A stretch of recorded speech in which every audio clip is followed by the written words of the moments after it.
Fair enough, Fisk. Okay, so look, you obviously have given a pretty honest, fair assessment of Eli Manning, but I think that one thing that we personally both can agree on is that if we're starting a team, we would probably take Eli Manning over Big Ben. Are you still on that? Are you still on that train? Well, all right. Here's the deal. Here's what I'm gonna say. All right, I'm gonna say this, and I'm gonna be as fair as possible. Go ahead. If I'm the GM of a team, and I get to build the team myself, I would probably take Eli. I'll take Eli over Ben. But if you said we're just gonna, but if you said I need to win 10 games or I'm getting fired, I'm gonna take Big Ben. If you said, okay, you got a couple years to win a Super Bowl, build a team, pick a quarterback, give me Eli, because I feel like I can build around Eli better, and I know if I just get that dude to the playoffs, I got a chance. But if you said win 10 games and you fired, give me Big Ben. So that's a hard question. It's a very hard question. Yeah, let me give my shot at this. The reason why I'm gonna put Eli, I think it's very close. I really do think it's very close. I'm not gonna even argue with you that much if you think Big Ben is over Eli, because the guy's won 2 rings. He's top 10 in yards, top 10 in touchdowns, all that good stuff. But the things that I think that make Eli just a little bit better than Big Ben Roethlisberger is 3 things, okay? Number 1, durability. Okay? I don't know if I'm not a big numbers guy, Fisk. Same with you. We think both think stats are overrated. But here's a very interesting stat that I found the other day. Big Ben has only played a full season 4 times in 16 years playing in the NFL. So 12 of his seasons, he found a way to miss a game somehow. Now, a couple of those seasons, he played 15 games, 14 games, but either way, somehow, some way, Big Ben's going to have a nagging injury. Somehow, some way, there's going to be drama. Never happened with Eli. He was always durable. He was always ready to play. He may not have been the most talented guy, but he was available to play, okay? I think that durability matters. Leadership. Big Ben Roethlisberger is not the most likable guy. He's not, okay? What quarterback has a radio station in local Pittsburgh, okay, and airs out their teammates after games? That's literally what Big Ben Roethlisberger did a couple years ago. He had his own radio station. Now, he got rid of that thing because he realized that it's not the best idea, but he literally went on radio stations and criticized his teammates for running the wrong routes, and people act like it didn't happen. I mean, are we just going to push that under the rug? I don't get it. And, he's had the beef with Antonio Brown. He's raped women in the past. I mean, there's some baggage with Big Ben.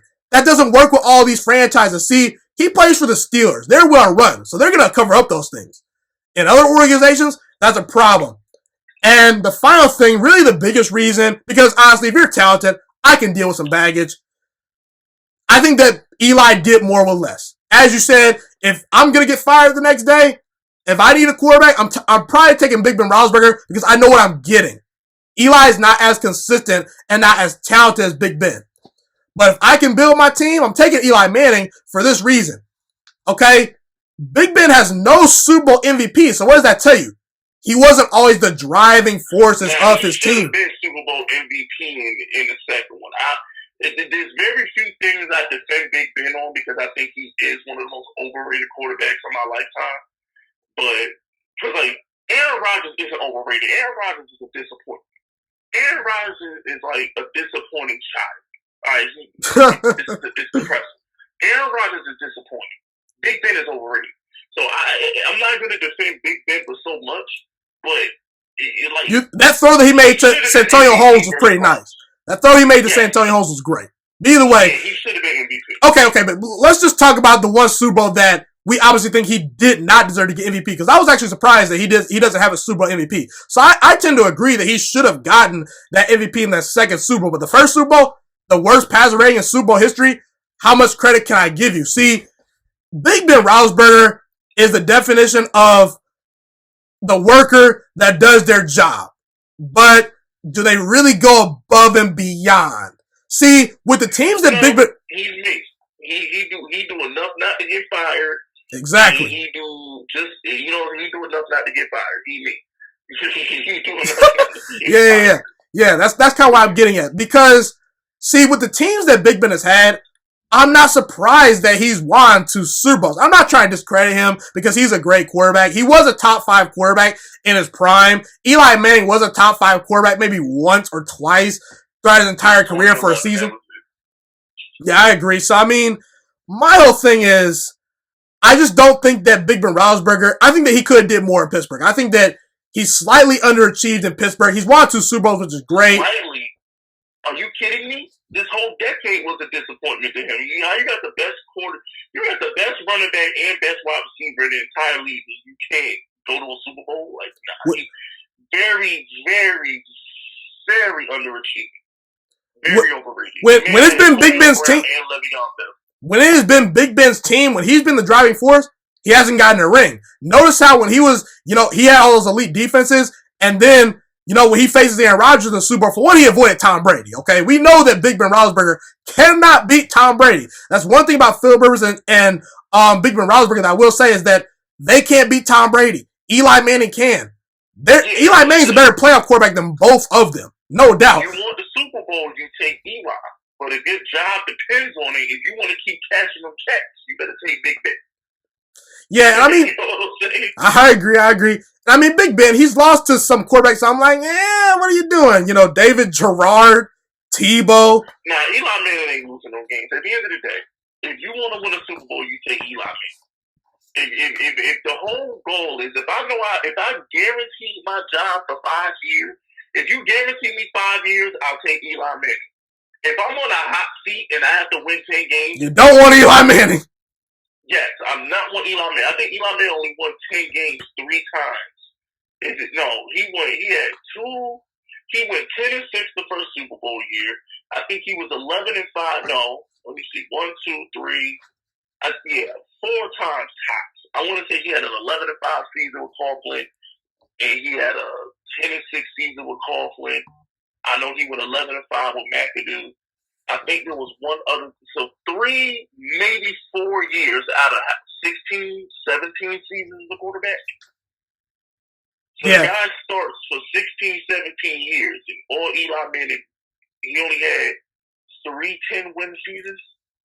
So at the end of the day, damn man. If I want to keep my job, I'll take Big Ben. But if I want to win a Super Bowl, give me the guy that can beat Tom Brady. Give me the guy that can beat Aaron Rodgers and Brett Favre. Give me that guy. I tend to agree. And the statistics are pretty close. Eli actually is a little bit better in yards, completions, and touchdown passes right now. He's a little bit higher than Big Ben. I expect Big Ben to pass him this year, but the statistics are pretty close. The stats aren't close. They're not close. Let me tell you why they're not close. The interceptions? No. Eli Manning put those stats up with nowhere near as much talent as Big Ben. Thank you. The fact that Big Ben does not have more yards and shit than Eli is fascinating.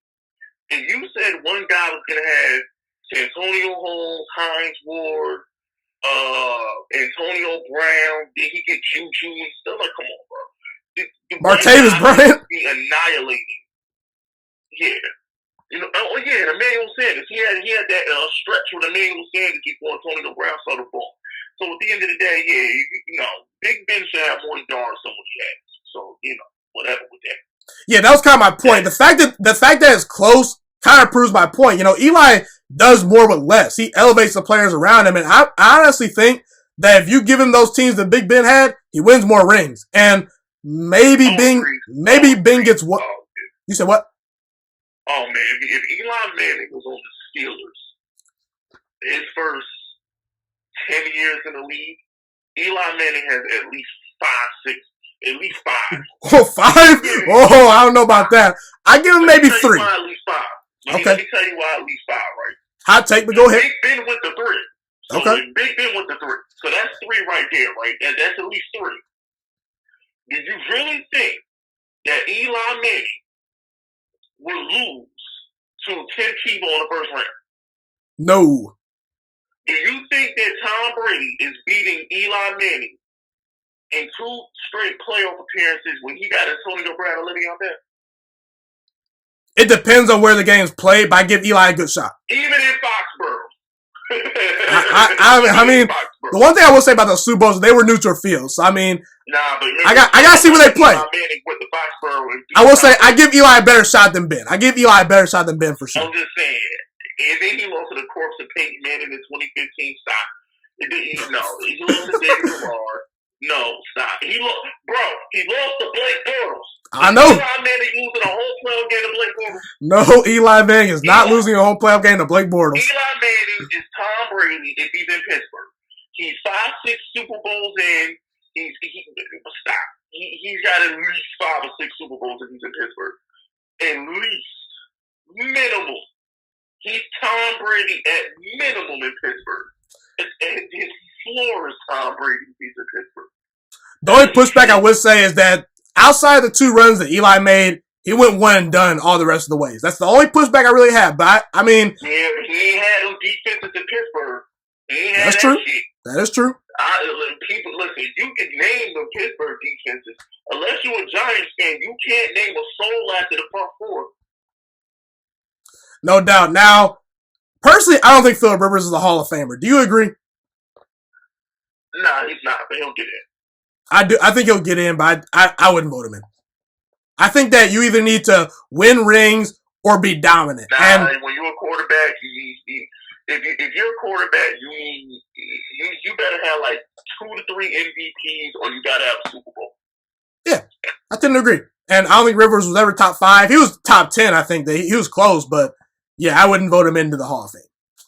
Thank you so much for watching this video today. Please also note that the Juice Alert Sports Podcast is not just a YouTube channel. It is available on all podcasting platforms, including Spotify, Google Podcasts, iTunes, and Apple Podcasts. Also, if you enjoyed this video, be sure to like, comment, subscribe, and share this content with all your friends.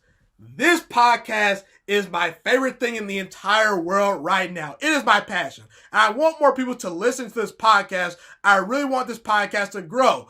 Also, a fun fact about me is that I want to go into the sports broadcasting and media world once I graduate from the University of Toledo, a college in Northern Ohio. I currently am a freshman there right now. I am looking to become one of the next great sports broadcasters and analysts out in the world. And I potentially would like to start my own network if this podcast really truly grows. Or if I fall short of that goal, I would love to work for a big time network like ESPN or Fox Sports 1. I am open to all networks. So if you believe in my dreams and you see or hear my passion through the screen, be sure to tell all your friends about the Juice Alert Sports Podcast. Stay motivated, you guys. Have a God bless day, and I'm out.